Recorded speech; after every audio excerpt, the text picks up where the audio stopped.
welcome everyone here, and I think everyone knows there is a public hearing for the regularly scheduled council meeting, so we'll start off with a public hearing.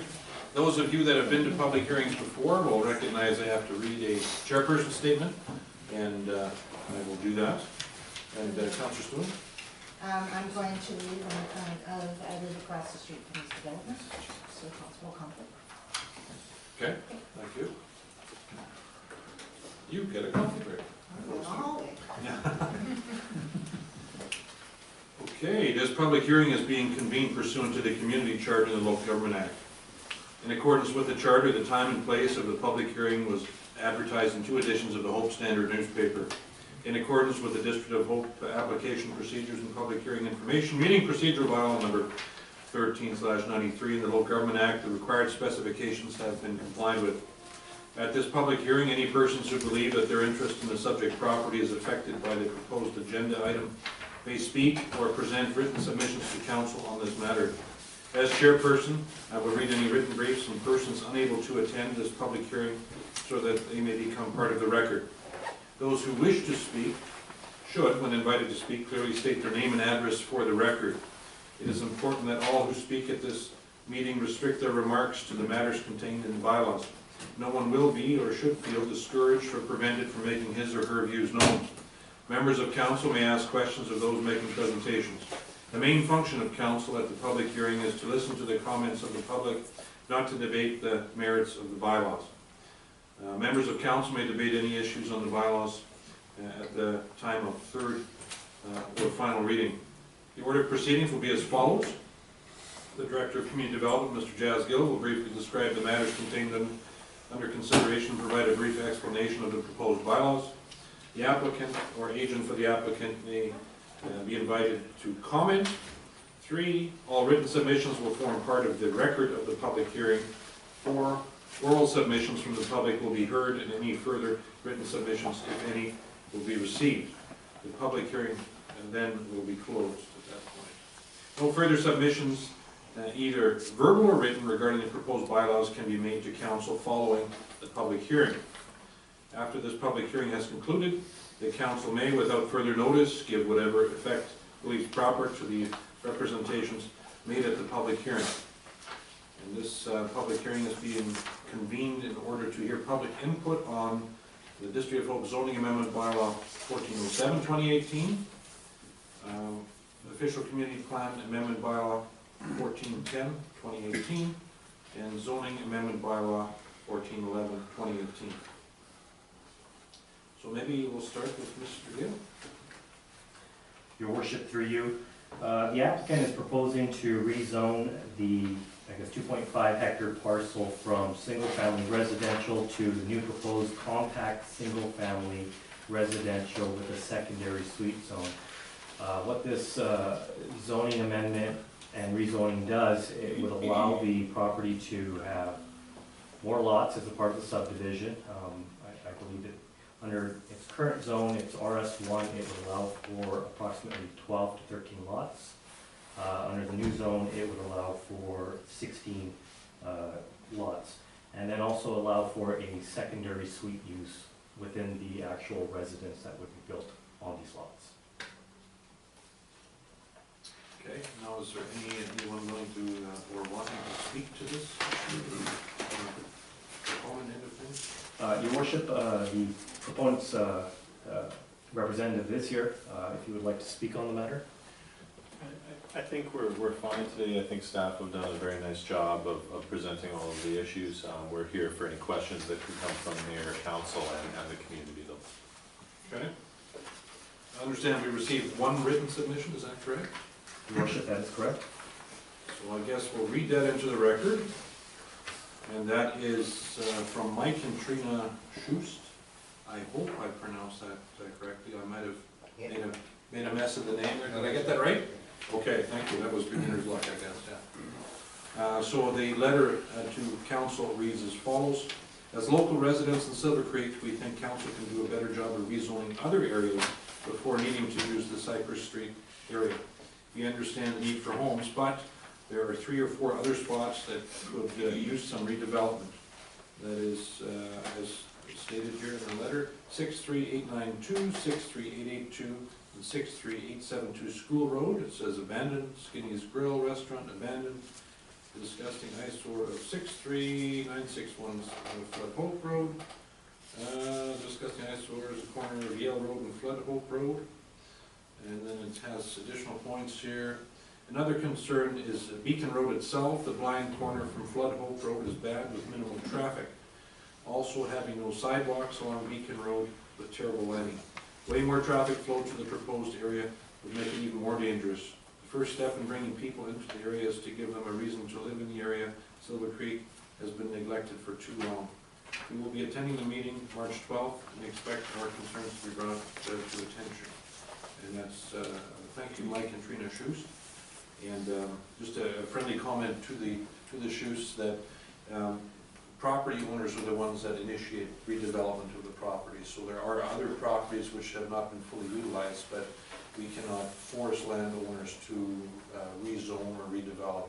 As long as they pay taxes and conform to certain standards, then they can, maintain the status quo. So it's not like council has picked this property over others to redevelop. It's just the property owner and the proponent have made the suggestion to the district that this might be a good use. So it's, it's not us hand-picking development. It's as property owners decide, then we deal with those issues as they come up. So, okay, comments from the public. Good. Yes, sir. Now we're densifying and everything like that, we're trying to get more Name and houses. address, please. Oh, John Duff, 63740 Old Yale Road. Are we gonna increase the fire hydrants and stuff like that as, cause I mean, we're looking at putting subdivisions in on one street accesses. And is there gonna be adequate fire protection and stuff for these people? There absolutely will be, but we'll pass that question through to Mr. Gill. Okay. Your worship, through you, when it comes down to the subdivision stage, there are municipal standards that must be met for fire flows and providing hydrants. And therefore, if this does proceed to a subdivision stage, that will be a requirement. And Mr. Gill's a detailed person, so there'll be no hydrants missed. That's so good.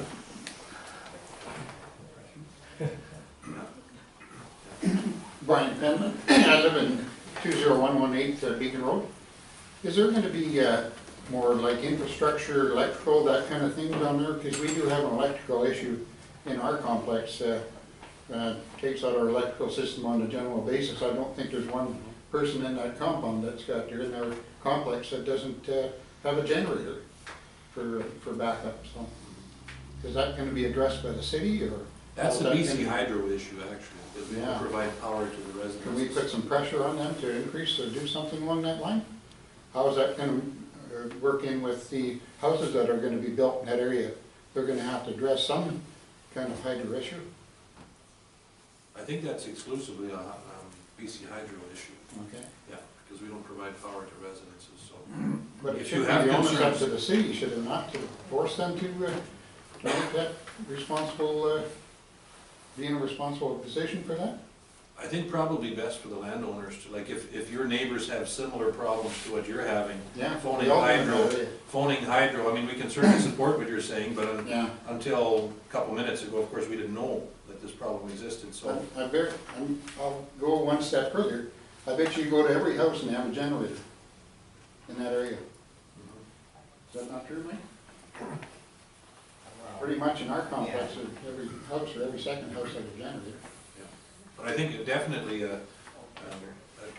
some calls to BC Hydro would be useful, because there might even be a public safety issue that you may want to look at there through Hydro. And sidewalk and road access, school road, the school is right there. How's that gonna be for enforcement of 30 kilometer an hour and that kind of stuff? Gonna have to have more access getting in and out of that area. Okay, some valid points. Thank you for your time. Sir? Dave McGregor, 20085 Cypress. Where's the parking lot gonna be? Because this seems like you're gonna have cars all over the place. Yeah, that's another issue. Mr. Gill? Your worship, through you, the parking standard, there won't be a parking lot. It's basically driveways and garages that would house the vehicles. And so in accordance with our zoning bylaw, the garage substitutes as parking and the driveway. And there won't be any cars parked on the street? There's gonna be a lot of drivers in those 16 houses, if that's what it's gonna be. That's too At much. least 3 per house. Yeah. Thank you, sir. Additional comments, questions?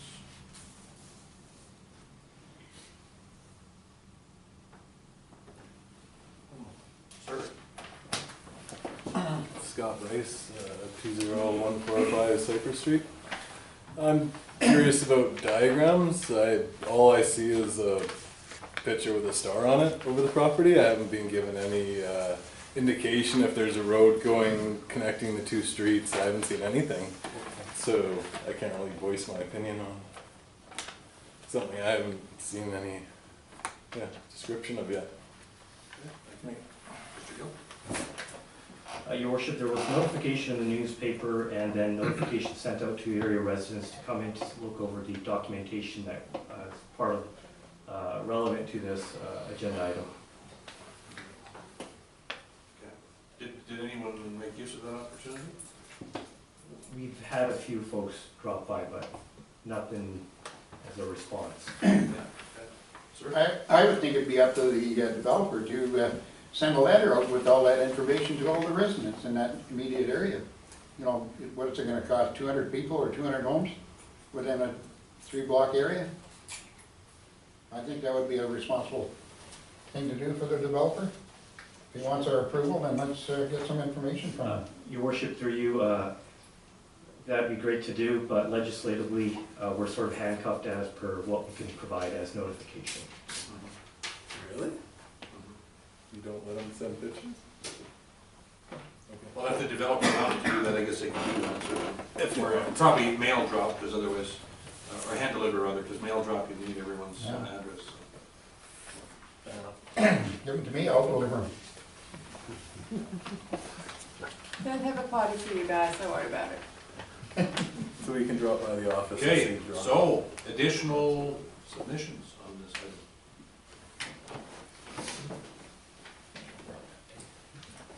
Okay. Sir? My name is Ryan Anderson. I'm the applicant for this particular development. And my office is located at 520-45715 Hocking Avenue in the city of Chilliwack.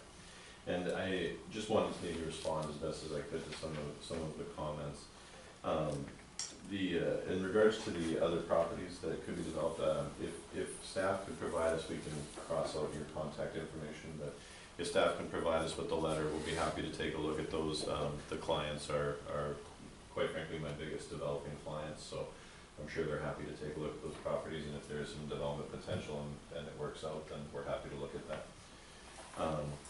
They are actually actively doing other developments in the District of Hope right now, so definitely be open-minded to finding some other properties to work on if these ones do make some sense. Okay. The fire concerns, I think Mr. Gill addressed adequately. If there's something that we are required to do as far as fire hydrants, sprinkling, or anything like that, I'm pretty sure that will come out if this is successful, not to be presumptuous, but if this is successful, then I'm sure that we can work with Mr. Gill to provide adequate fire flow or sprinkler or anything in the houses if it seems to be necessary. And the hydro issue, hydro happens to be one of my clients, so if you want, I can help you get in touch with somebody that can review that situation for you as well. So I can meet you after and let you know if you'd like. Because we do deal with some of the upper management in hydro, so I'd be happy to put you in touch with the right people if you're having some problems in your community. So all the power to you, is that the? You got some strength to pull in there? I'm not promising the full strength, but I definitely can promise to put you in It used to be touch DC with. Hydro, I don't know who it is now. In any event, we can put you in touch with the individual that might be able to help out with the Thank you. situation, sure. And then as far as the access, and maybe also to answer your question a little bit, firstly, I apologize if the information was not presented in an adequate fashion. We, as Mr. Gill was saying, we presented everything in the way that we're required to do. It's certainly not our practice ever to hide information. If you didn't get enough information, that's probably an error on our end more than anything else, and my apologies for that. If you'd like to talk after, I can show you the layout and everything, which was part of the staff report was presented last time. Oh dear, no. I'll just call your office and get it. That's no problem. I can give you my contact information after. I'm pretty It's sure on it's a board outside I my was going to house. say it's probably on the sign. Yeah. Thanks, man. Sure. And just to point out too that the access that is proposed is proposed to go all the way through to connect the two roads on either side. And that, correct me if I'm wrong, Mr. Gill, but I don't think that we've deviated from the road standards that are required for that road, and so there should be adequate parking along that stretch of road for visitors. And as Mr. Gill had pointed out, we feel comfortable that we've addressed the requirements for parking for this type of development as per the zoning bylaw. But again, I think that there is going to be some adequate parking on the road because we are putting in a full-size road this way. Unless I'm mistaken on that. No, I think it's correct. Okay. And yeah, I think that was it. So if the individuals would like to meet with me after in the hall, I'm happy to do that to provide more information directly to them. Okay. Thank you. Thank you. While he's up here, can I just ask a general question? It seems like Beacon Road's going to be sort of the direct access to down to this area. Has anyone driven down Beacon Road and the blind corner?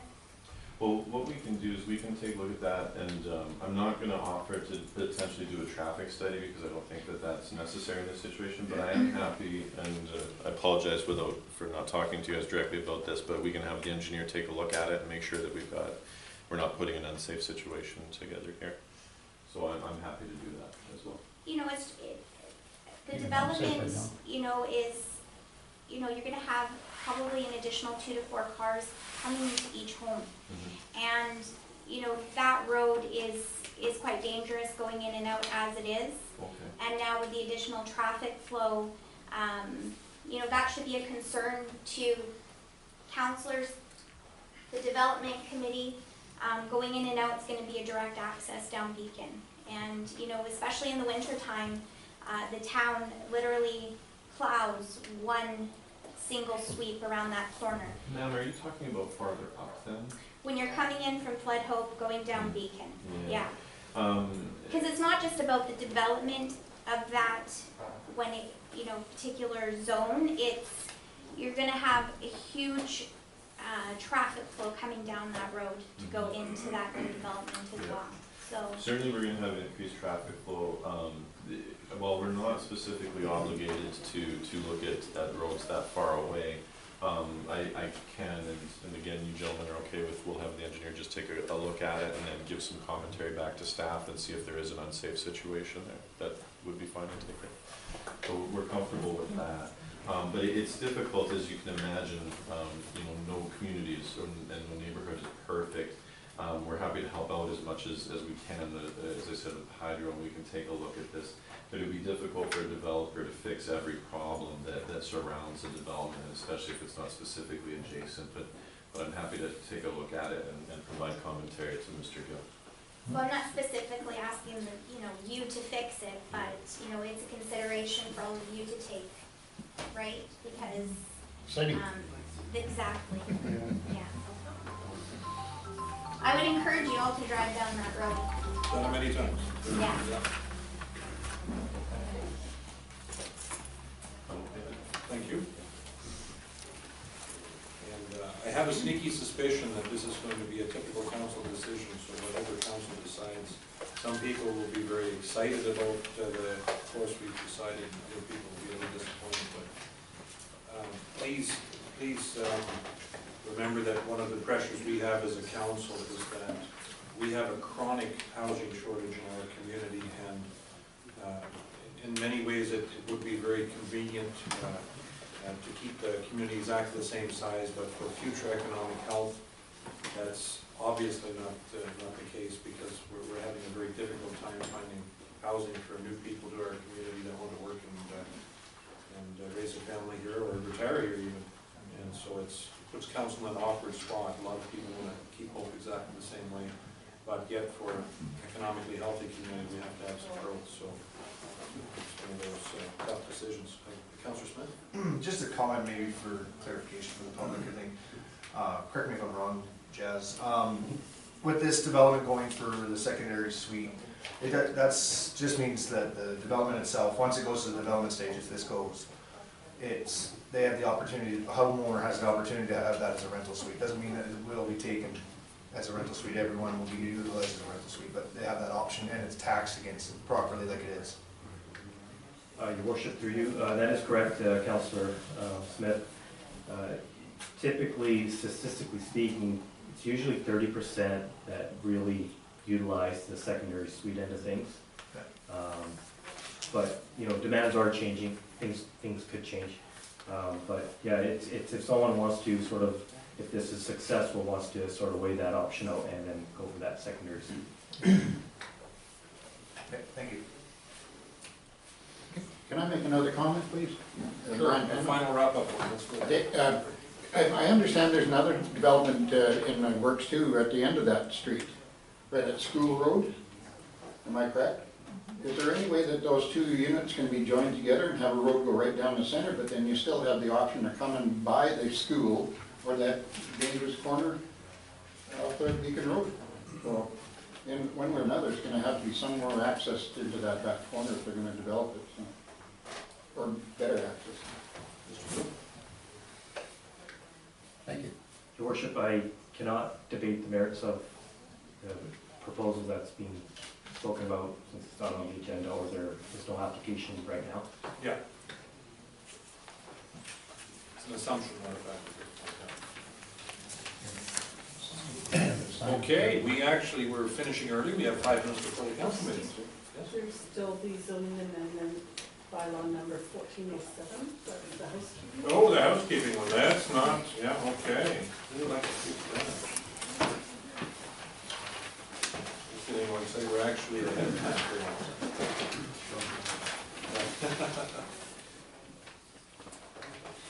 once. Your worship, through you, the bylaw that's for housekeeping is to sort of bring the zoning bylaw up to date with sort of the changes that we've had, clarify some of the language within the actual bylaw itself to make things a lot more easier. We've added zones, comprehensive development zones. We needed to sort of reflect sort of regulations for that as well.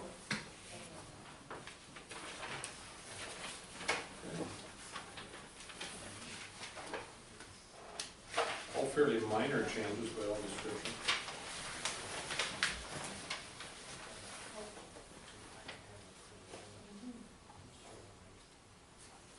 Does anyone have any comment pertaining to the housekeeping changes on 1407?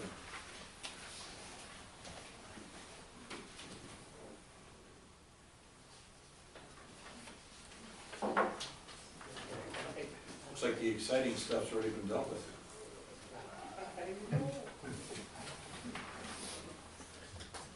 Yeah. Jane McGregor, 20085 Cypress Street. What are the details of the housekeeping, other than zoning numbers? Okay, we'll get Mr. Gill to give him brief synopsis. In regards to the housekeeping bylaw, it's basically looking at minor changes within the zoning bylaw. Like, for instance, we do have a car detailing place that's on Wallace Street, and it falls under commercial service use, is what sort of staff sees it as, but it's not outlined or detailed within the definitions. So it's just adding that use into that definition.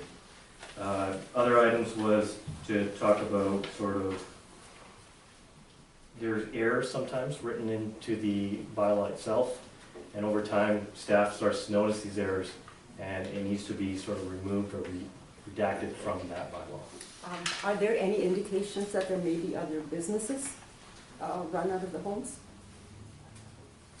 In regards to, Suites or the housekeeping? oh, if we're going back to the, Back to that claim. we're going back to the Cypress Street Yes. rezoning. Okay, the housekeeping item is a separate bylaw that's up for debate, but let's say for home-based business related items, it would be basically the home-based business based on the RS2 zone regulations, which a property owner could have a home-based business, but it would be to the regulations that are in place in the zoning bylaw. Which are? What are the regulations? Basically, you cannot occupy a space over 30% of the dwelling itself. That it should be customarily, the traffic showing up would be 1 or 2 vehicles for your business. It's more for a small business, like a small office or a satellite office that you run online. It wouldn't be the fact that someone's going there for buying things, like at a retail level. Or a service of any kind? Services could be, under the bylaw, it does allow for that, It does. yes.